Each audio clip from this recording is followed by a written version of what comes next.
Whoa. I filed my eligible obligation. What are you talking about? What are you talking about? I'm talking about an eligible obligation on What? the USCA. Oh, you talking all that kind of stuff. I'm striking all that. If I hear it again, I'm not gonna let you represent yourself.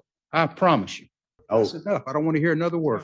okay. I'd like to also. Another one. I don't want to hear another word. No, put him out. Put your hands on me like that. Hush. Get him out of the courtroom. I don't want to hear another word. I just heard another word, Mr. Baker. Hush. All right, guys. Today we're diving into a wild courtroom moment. A sovereign citizen facing 30 years in prison. Yep, you heard that right. 30 years. And instead of hiring a lawyer like any rational person would, this guy thought, you know what? I got this. So now we're either witnessing a next-level delusion or someone who just genuinely doesn't care and decided to roll the dice for fun. Spoiler alert, it does not go well for him. The judge shuts him down hard, and honestly, it turns into some of the most chaotic and unintentionally hilarious courtroom footage you'll ever see. But seriously, who pulls the sovereign citizen? Card when they're staring down decades behind bars? Let me know what you think in the comments. Let's dive in. All right, Mr. Baker, you're before the court day for your arraignment. And let's see. You're not. Have you hired an attorney? No, sir. Do you plan on hiring one? No, sir. Are you going to represent yourself, or do you wish to Yes, have the sir. public defender to represent you? No, sir. I'm gonna represent myself. All right, you're before the court day for your arraignment. You've been charged by way of an information with possession of a cocaine, possession of a controlled substance, count 1 and 2. Those are both third-degree felonies, punishable to 5 years in the Florida Department of Corrections and a $5,000 fine. You have a count 3, which is fleeing or attempting to elude high-speed reckless. I believe that should be a second-degree felony, punishable to 15 years in the Florida Department of Corrections and a $10,000 fine. Count 4 is driving while licensed, cancel, suspend, or revoke third or subsequent offense. That's a third-degree felony, punishable to 5 years in the Florida Department of Corrections and a $5,000 fine. And count 5, possession of marijuana less than 20 grams, which is a first-degree misdemeanor, punishable to 1 year in the county jail and a $1,000 fine. So you're looking at a total of about 30 years in the Florida Department of Corrections if you're convicted of everything and you get the maximum sentence. And you're still wishing to represent yourself? Yes, sir. How do you stand there, look the judge in the eye and say, yes, sir, right after he tells you you're facing 30 years? I just don't get these sovereign citizens sometimes. Now, I kind of understand someone pulling that card for a minor speeding ticket. It's still dumb, but at least it's low stakes. But this guy? 30 years.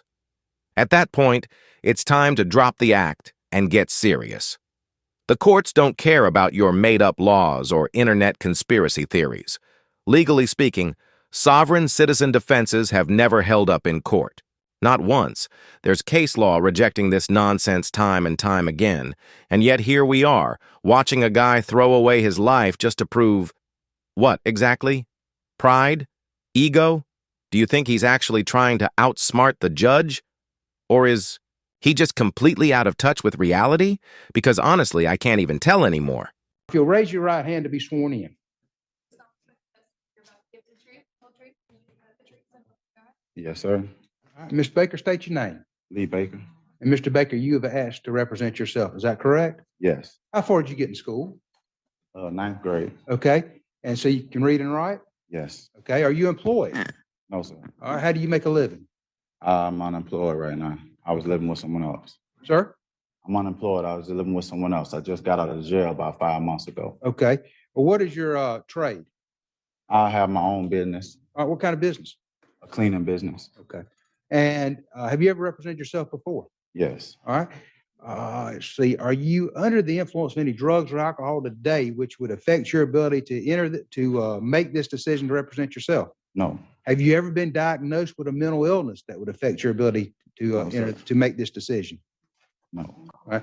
You understand that attorneys are trained in the rules of evidence, criminal procedure, and the law, and they're there to assist you in preparing pretrial motions, preparing for pretrial hearings, and to participate in discovery, and also preparing for trial.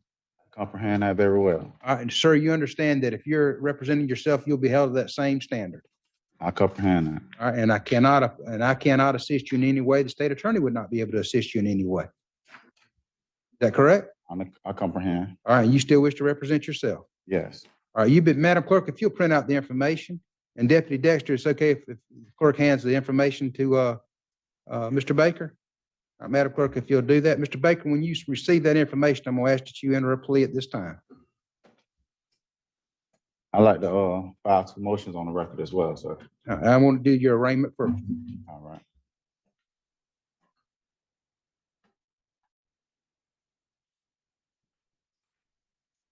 All right, whenever you're ready, you'll let me know and you enter your plea.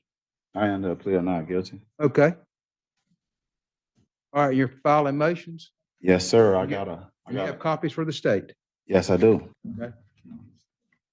I got a declaratory judgment, and I want to furnish this bond to the clerk You file it. Go ahead. for my release from the Bay County Jail today. Okay.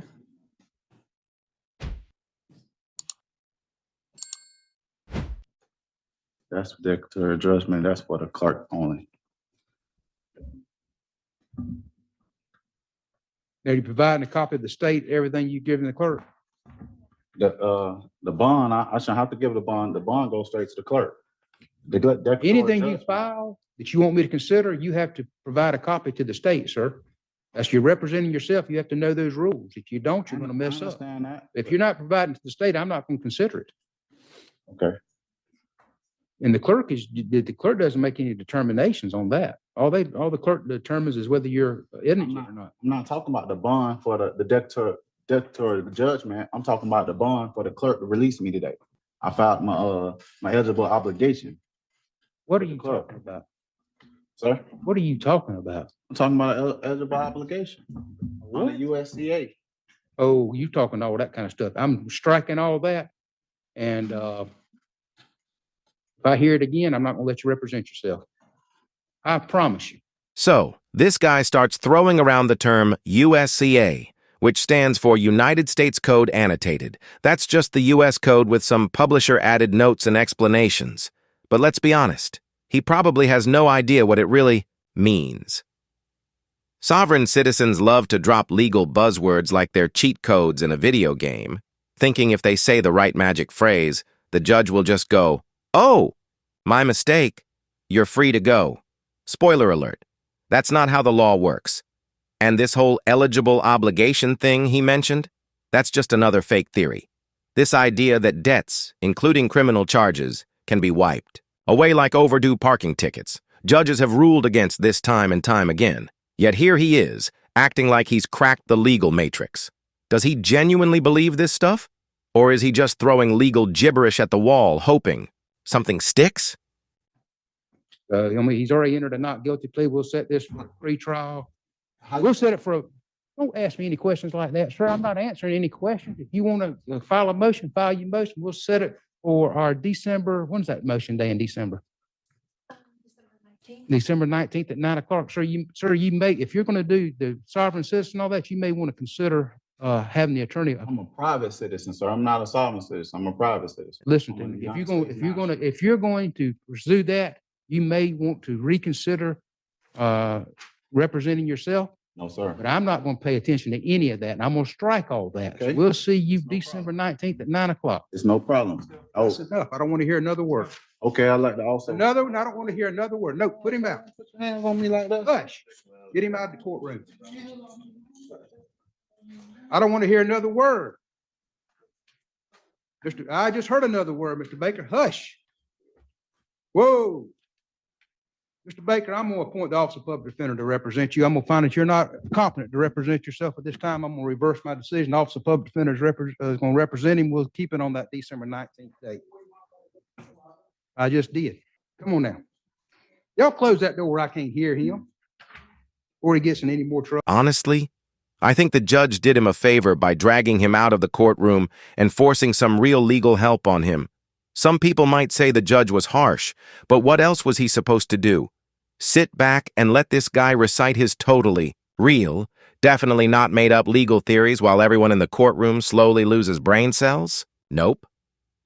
The judge basically said, "All right, buddy, if you won't act like a normal defendant, we're getting you someone who understands real law.